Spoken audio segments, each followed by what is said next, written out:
What's up? Glenn Weinstein here from Glenn Weinstein Fitness, and today I want to take you through your shoulder workout. Your shoulder is the foundation of your arm, and everyone that wants good looking arms needs to start with their shoulders. That's not your shoulder.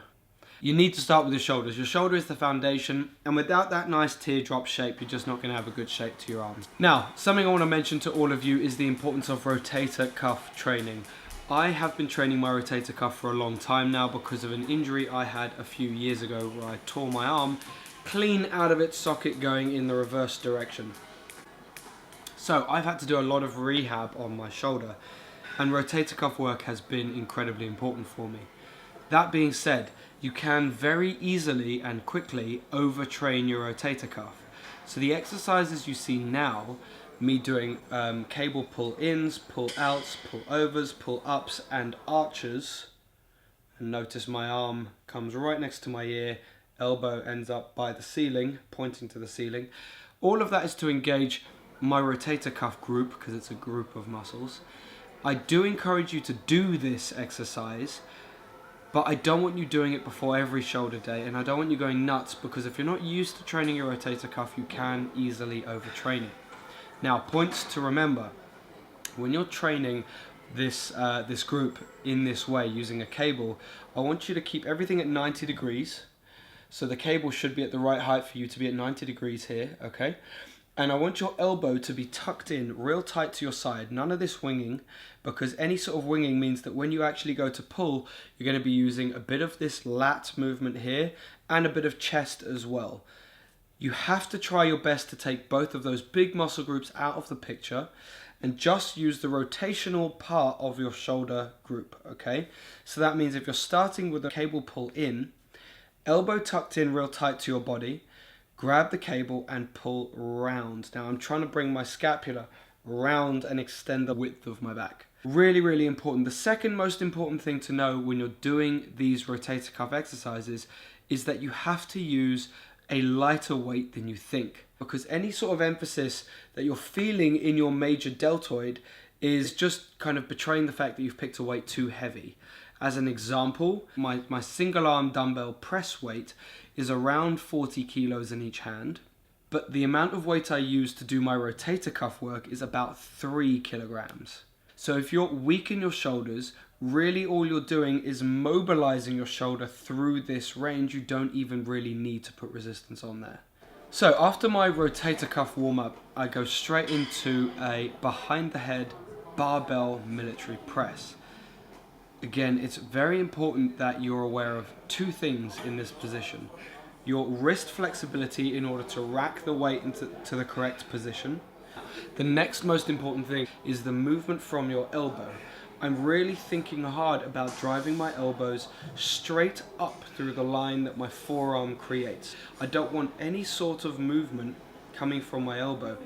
If I'm going to press and there's movement, there's going to be all sorts of imbalances, risk of injury exposed by that movement that I don't want. The weight starting behind my head is really to engage more of my lateral delt and medial delt than just a standard press that would engage much more of my front delt. And that's really because that's a part of this muscle group that I know is lacking for me, especially if you want width in your shoulders. Get this exercise into your routine if you have the mobility in your shoulders to do it, because if you can move in this direction, there's no reason not to train it there. Okay. After doing that behind the head military press, I go into a push to press, and the big reason why this is in the program is to keep those muscle fibers stimulated so that they stick around. Often the problem in a deficit is that as you start to reduce your calories, you lose strength, you lose muscle mass, because the muscle doesn't need to be there, it's just not shifting the same kind of weights it was shifting during your bulking phase. By adding in a push to press, where we use momentum to drive the weight and focus more on the eccentric or negative phase of the motion, we encourage as much muscle as possible to stick around during a cutting cycle like this. So in this exercise, remember, brace your core hard, and as you go to push the weight, you want to push with a hip drive and extend your arms quickly, and then focus on that eccentric part of the motion to keep the muscles loaded with as much weight as possible. Those are your big compound shoulder presses done for the workout. So what we go into next is some of the smaller manipulations in your shoulder. A lot of people struggle activating the lateral head of their delt. So what I have here is a activation exercise where you bring a weight up to 90 degrees, so about 2 inches higher than your shoulders, and then extend.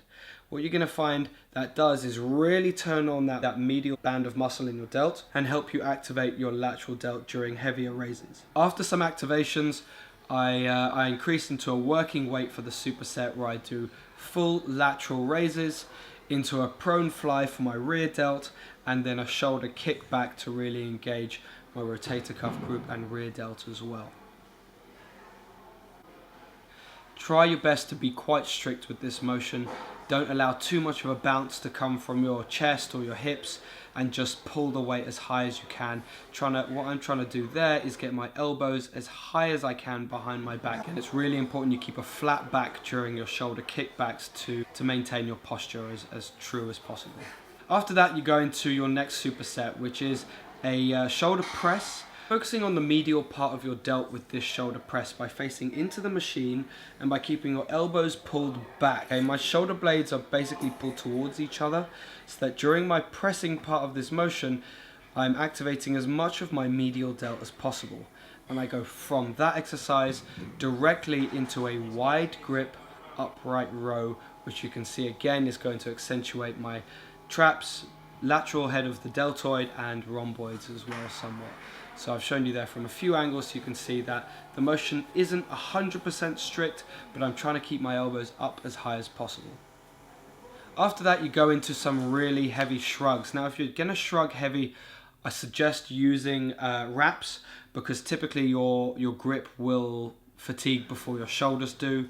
I'm trying to keep my reps as high as possible because your traps are a very strong muscle group. They can take a hammering. So I'm doing between 15 and 25 reps, and I'm doing it with a barbell. I think that's it's about 160 kilograms, something like that. And then that's supersetted with something nice and light for my front delt.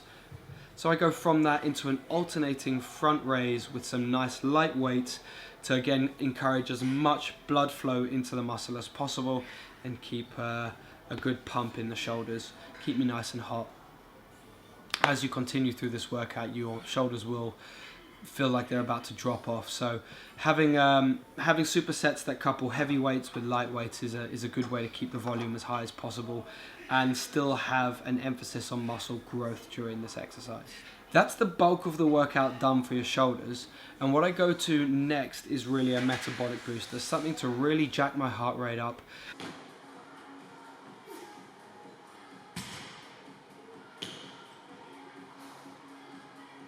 If you're not comfortable doing that, then pick a simpler one like a burpee with 2 dumbbells where you do a push to press at the end of the burpee.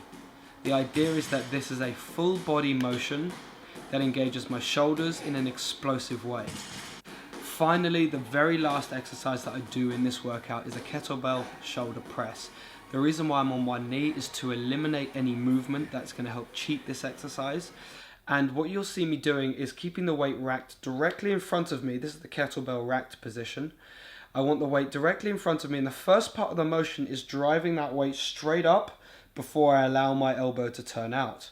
And the purpose of that is again to engage my rotator cuff at the end of the workout when it's tired anyway. And what I feel like I'm doing is from this position, as I start to drive the weight up, I feel like I'm basically pushing my shoulder blade down my back and sliding it down my back until I get into that overhead extended position. It's a tough exercise that you have to do with really strict form, taking a breath to squeeze into your core each time you do it as well. A kettlebell is an awesome piece of equipment to do this with. Don't be too scared to try it. It's going to allow you to move much more freely through this exercise and allow your shoulder to actually move in a much more natural range. That's your shoulder workout. The piece of equipment I used for my HIIT training after this workout was the treadmill. I took it up to 11%. I took it up to about 18 on the speed, and I did 20-second sprints followed by 40-second rest periods for 10 rounds. I was obviously feeling fresh enough to get some incline sprints out of the way. If, like I say, you're feeling too exhausted and you're worried that you're going to risk injury by doing sprints after a tough workout, then pick the cross trainer, pick the rowing machine, or pick the static bike. They're much safer than the treadmill. I do like sprinting uphill every now and then, but if you don't fancy it, try something else. That's your shoulder day. Check out Instagram, Glenn Weinstein Fitness, for updates on nutrition and training in a more bite-sized form. Check out Glenn_PT on Twitter, Glenn Weinstein Fitness on Facebook, and obviously subscribe here for weekly updates.